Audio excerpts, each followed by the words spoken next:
Hello and welcome back to Nolan Financial Radio. My name is Chris McKinney from Nolan Financial Partners. If you'd like more information about what you hear during our show today, give us a call at 719-210-4242 or visit us at our website, nolanfinancialpartners.com. And while at our website, you can check out our radio page, check out our past shows, and subscribe to our program on Apple Podcasts, Spotify, Google Podcasts, or Amazon Music. So during our show today, we're going to discuss some commonly held notions about money and then break down whether they're true or false. But as we're getting deep into summer, before we get there, I want to introduce you to my co-host, Tony Shore. Hey, Chris, great to be here with you. Thanks for having me on the show once again. I'm excited about this one. I always love doing the show with you, even on days where I have technical issues, right? We had a nice conversation while I restarted my computer and changed all the settings back from default for some reason. So I'm doing good now, though. I've had a great week. How about you? Have you been keeping busy? I think you have been busy, haven't you? We've been very busy with helping clients, getting into some safe money areas. There's some really good deals on safe money right now because of the financial environment. So a lot of people are taking advantage of that and moving money away from risk and towards safety. And so we've had a lot of clients come in and say, hey, we talked about this a while ago. Maybe we should look into it.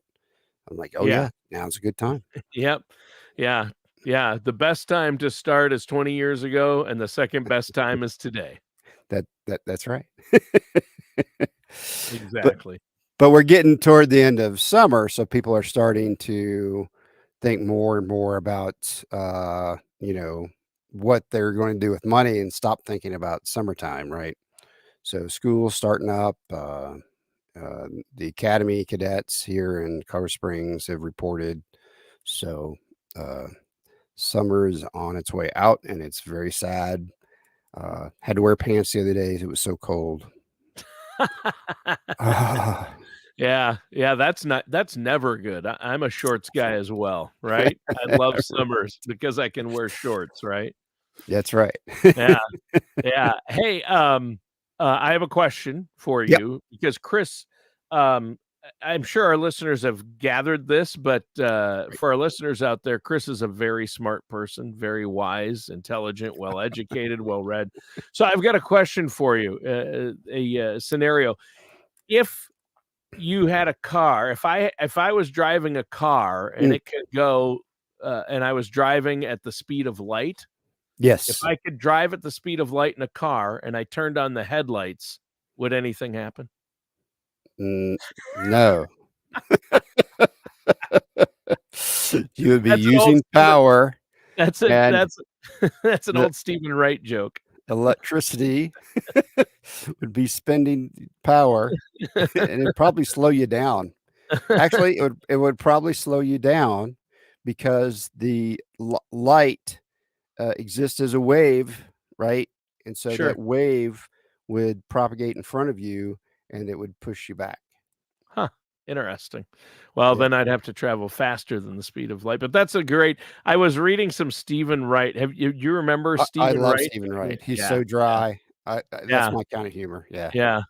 And he said it's a small world, but I still wouldn't want to have to paint it. That's another Stephen Wright quote. I can tell you, Tony, everybody I know hates painting. That's why painters stay in business. Exactly. Our house needs painted, the walls inside, from 25 years of kids and pets. And we need our walls painted badly. And I'm just there's like, we can just do it ourselves to save money. And I'm like, I was told, if you remember my vows, no painting. How old's your oldest child? How old's your oldest child or youngest child? 18, and she starts college in 2 weeks. So there you go. A week. she won't be putting crayons on the walls anymore. Right. Now it's So time. now is the time. Yeah, but I don't wanna have to do it. That's the point of this whole conversation. My wife just gets tired of the color every 10 years. So Oh, yeah. Well, we've been tired of the color for at least 10 years as well, but we've lived with it until we get rid of all the children, then yeah, yeah.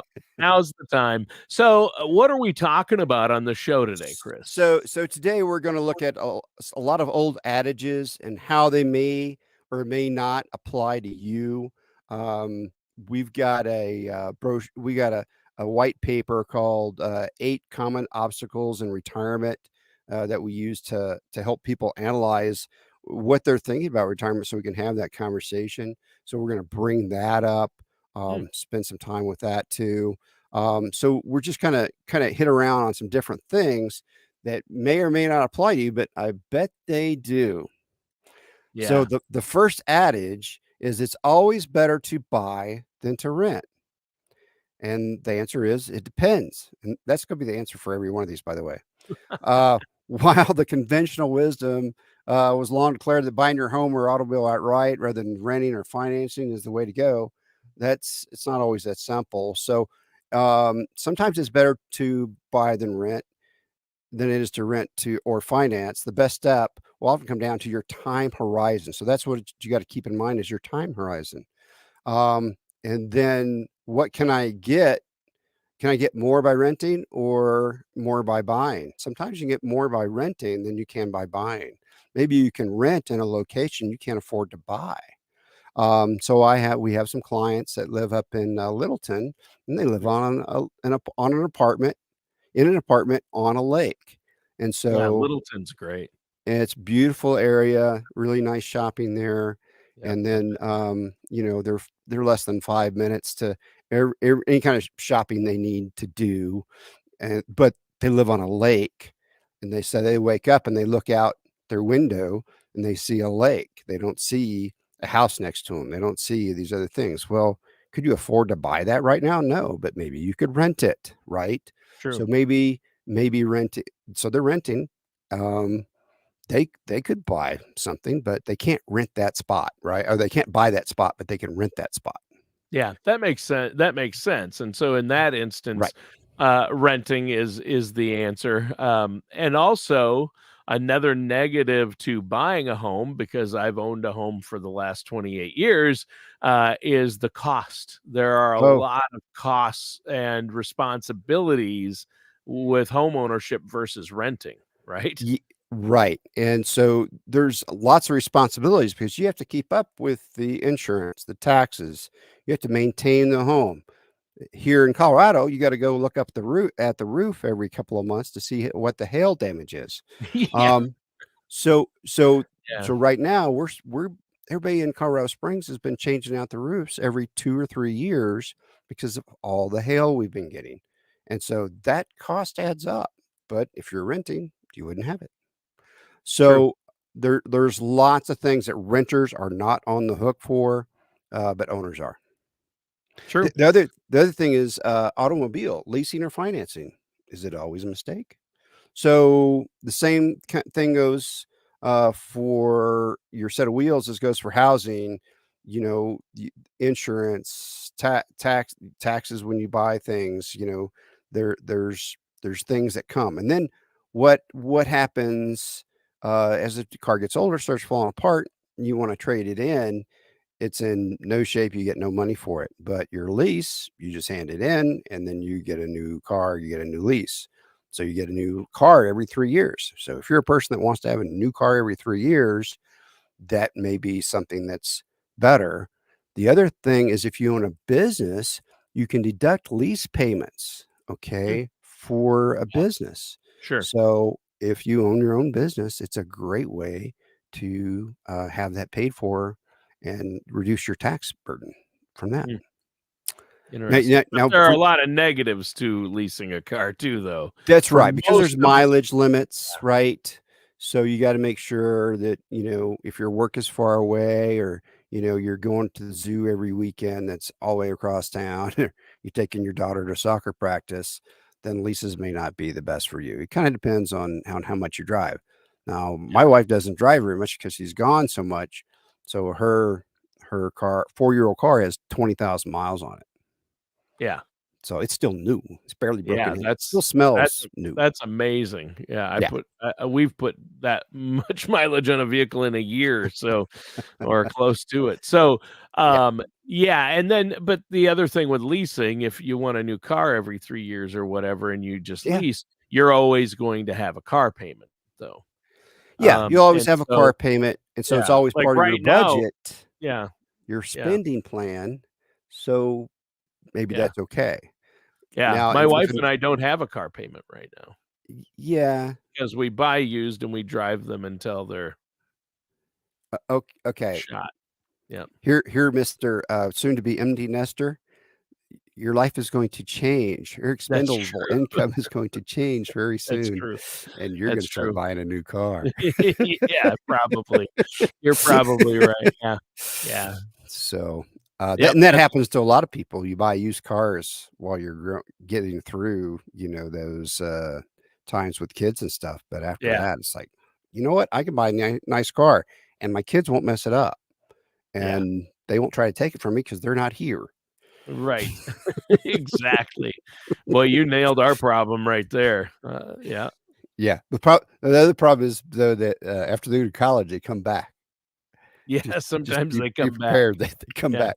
"Oh, I haven't found a job yet." The Uh, boomerang kids, they're okay. coming back. "Why are you here?" "Well, I haven't found a job yet, I need a place to live."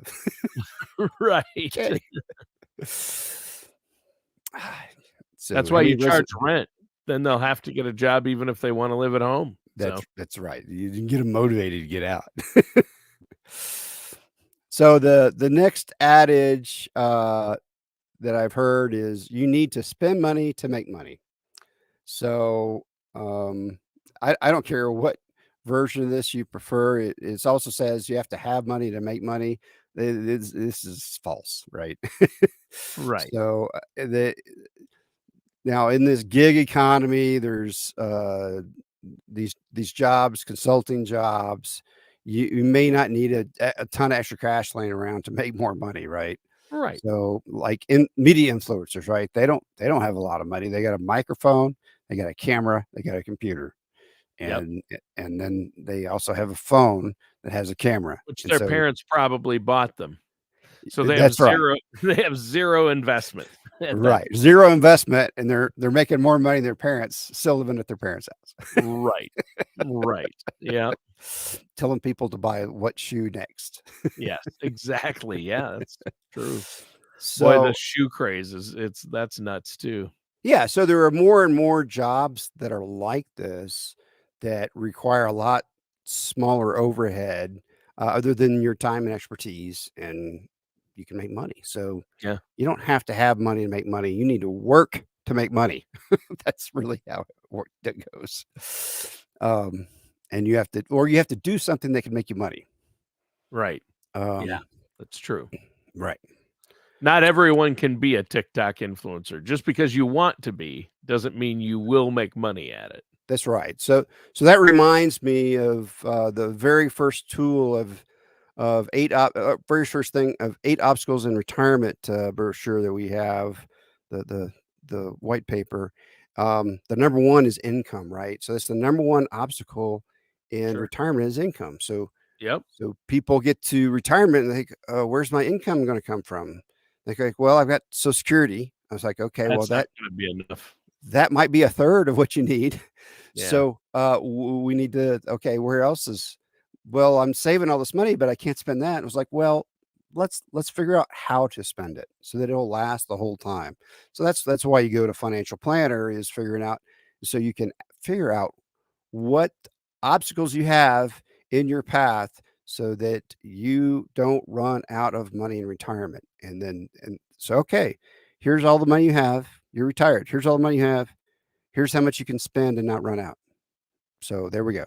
And we can figure that out um, after it takes a while because there's some education that comes with it.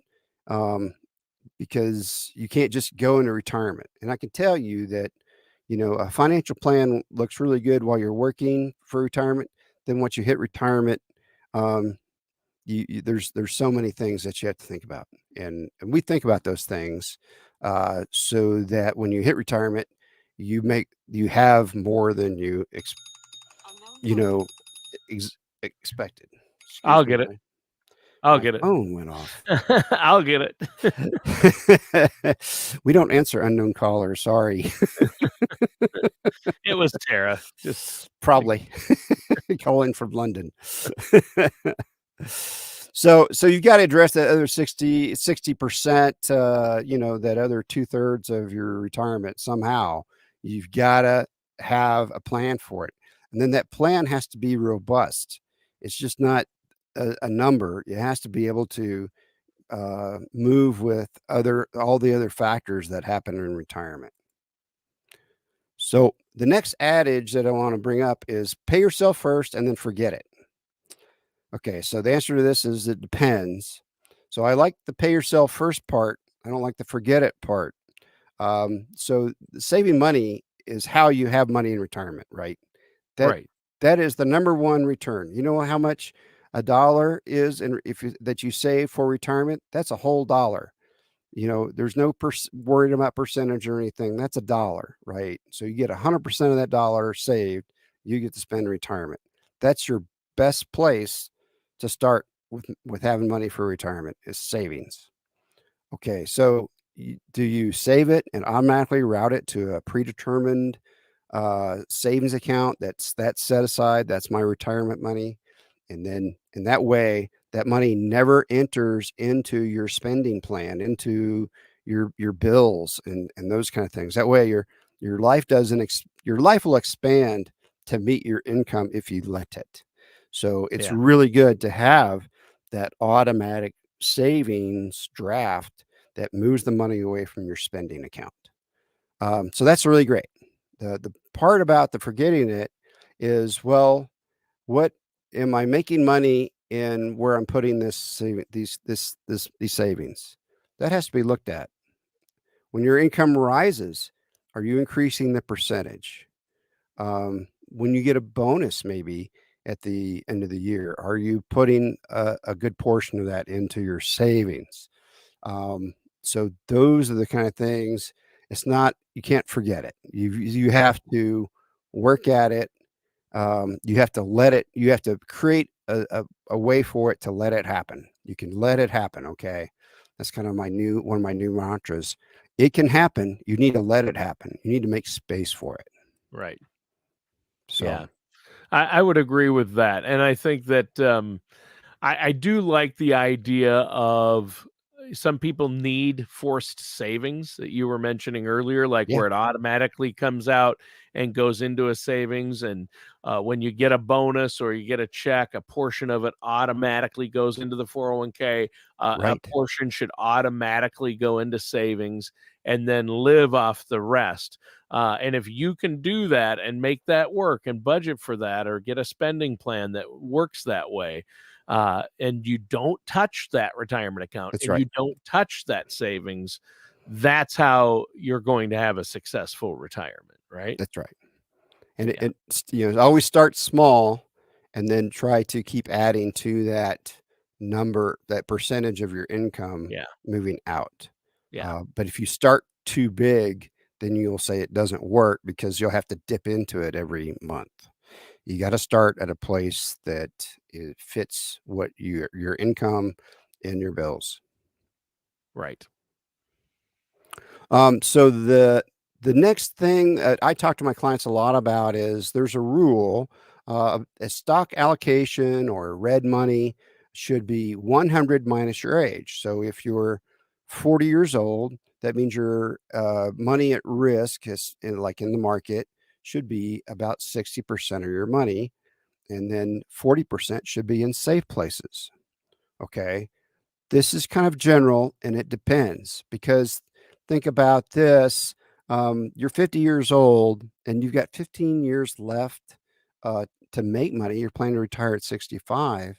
Can you really afford to have half your money sitting in safe areas, not earning over the top kind of money where the stock market will eventually keep up with inflation and all the changes, because that's kind of what it's always done. Um, so we need, sometimes we need that better chance for a higher return on our investment that the market offers, or some kind of risky investment offers, even past age 50, so that we make sure we have enough money in retirement. Because if if retirement's going to be 20 or 30 years, we don't want to hurt the earning potential of those savings assets by getting them too safe too early. Yeah. So the 100 rule is a good rule to look at because it makes us think about it, but we need to address that for each individual person, because everybody's got their own life expectancy.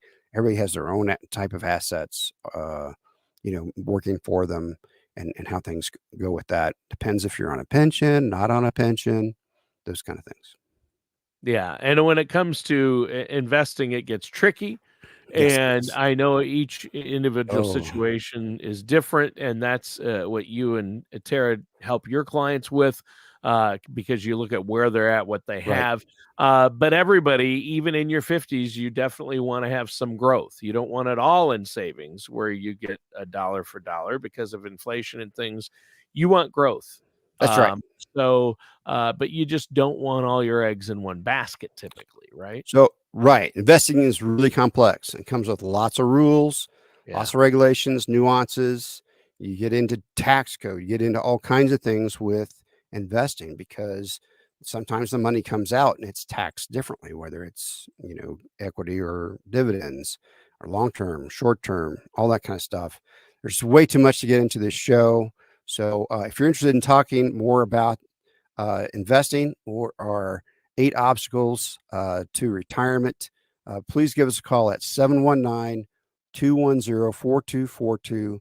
Check us out at our website, nolanfinancialpartners.com. All right.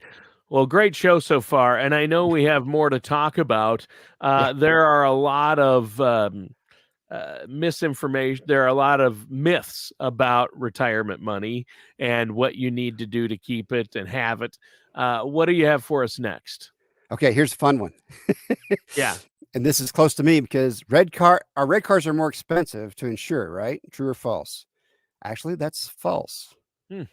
So now, while you may be in a red car and it's drawing attention from police, or highway patrol, and you may get Right. more tickets, the Yeah. ticket is what causes your insurance to go up. It's not the red car. The companies don't care what car your color is. Now, I can tell you, my wife and I in 2019 both bought red cars, and we have not got a ticket since. But we got lots of tickets on our gray cars. So think about that for a minute. Um, Interesting. yeah, so I don't know. But auto insurance is all about the vehicle, the model, the body type, engine size, and the age. So that's how it's determined. Every car has their own little risk associated with it based on. So if you buy a car with a big engine, you're going to pay more in insurance, right? If you buy uh, a little four-cylinder and a conservative car, you're going to pay less in insurance, and that's Yeah. that's kind of the way that works. Yeah, and Um, age affects how much you pay for auto insurance, though. Like when you're teenagers, it costs more to insure, right. right? When you reach a certain age, the insurance companies will raise your rates as well, right? Yeah, typically once you hit about 75, your insurance rates may or may not go up depending on your company. But just remember, when you're in your 50s or 60s, that's the best. Uh, you get the best rates. Well, you're No, getting the kids. You don't have any teenagers no kids. typically on the insurance policy at that time. You got them Right. off, Yep. and then it's just you, or they're not teenagers anymore, even if they're still on your policy. So That's right. that's got to help your rates right there. And, Plus, and and people like you sell off their vans, and they get uh, nice little fun cars to drive around. yeah, or more conservative cars like a sedan, right? A four door something. Exactly. Yeah, Now, there's ways to mitigate the expenses of car insurance. You can take a state approved safe driving class. AARP offers them, AAA, National Safety Council. Hmm. And so you can get like 10% off your liability insurance premium. May not be Wow. a lot, but it's something. Oh, And yeah. if you're in your 70s, it's nice to know, am I still able to drive? I drive around and everybody's going by me and giving me dirty looks. Maybe I should take a driving class. Yeah. Yeah. So so it's something to look at, and you can get a break off your taxes. Yeah. Um, Yeah, yeah, my dad's 80 and he gets a lot of dirty looks. It's not because he can't drive, but he drives slower, right? It's just the slowness. it's the slowness. I'm like, "Dad, you gotta drive the speed limit," you know? Now, so here's one that is a myth that almost every person that walks into my office has. My dad had it when I was a kid. I remember him saying this. It's better to be in a lower tax bracket than a higher one. So this is so false. This is so absolutely wrong. Huh. So when you move into a higher tax bracket, you're making more money. That's Yeah. more money. So that's Yeah. better. Yeah. And the more money you're making that moved you into that higher tax bracket, only that money is subject to the higher rate, the higher tax rate. All that other income is still at the original tax rates it was last year. So Hmm. don't Interesting. worry about moving into a higher tax rate. That means you're making more money. Your other money is taxed at the same rates. It's like a cylinder. Uh, is as you add money to it, then that's when the rates change. Only as money is added to it, and the rate stay the same at all those portions in the cylinder. So that's how I describe it in our meetings, and people seem to, "Oh, Yeah, because that made my I've day heard worth that it." one. Yeah, I've heard that one too, you don't wanna be in a higher tax bracket. Yeah, it's super common mistake. Yeah. Interesting. That's a good one. I'm glad you brought that one up because I think that is a really common misconception. Yeah. Yeah, don't make too much money in retirement because then the Yeah, IRS will you come take all my money. no, you wanna make more money in retirement, trust me, Yes. regardless. Yeah, Yeah. Are you more paying more in money is more taxes? money. Are you paying more in taxes? Yeah. But do you Yeah, have more money after the fact? Yeah. yeah, Oh, okay. okay, I still have more money, so right. yeah, more money is more money, especially in retirement, right, Chris? Oh, yeah, Yeah. yeah. I think that's huge. Well, hey, we're almost out of time Oh, for wow. today's show. It flew by. This is a great topic, but I know we could probably do part 2 on this episode. Maybe we'll do that. That's a Um, good idea. yeah, we should. But let's let our listeners know before we go how they can get a hold of you and set up that no charge consultation. You'll meet with them, talk to them about getting a plan in place or get a second opinion on the plan they already have. And there's no charge, no obligation. That's right. So we have no charge, a complimentary consultation. Just mention the radio show. Call us at 719-210-4242. Check us out on our webpage, nolanfinancialpartners.com. It has some great information. You can reach us through there if you'd like. But give us a call at 719-210-4242, and we'll get you squared away. We can bring that 8 obstacles to retirement material that we share with a lot of clients so that you can get a handle on what all the obstacles are to you getting to that retirement that you want, right? All right. That sounds great, Chris. And listeners, thanks for tuning in. That does it for today's episode of Nolan Financial Radio. Join us again next time. We'll see you soon.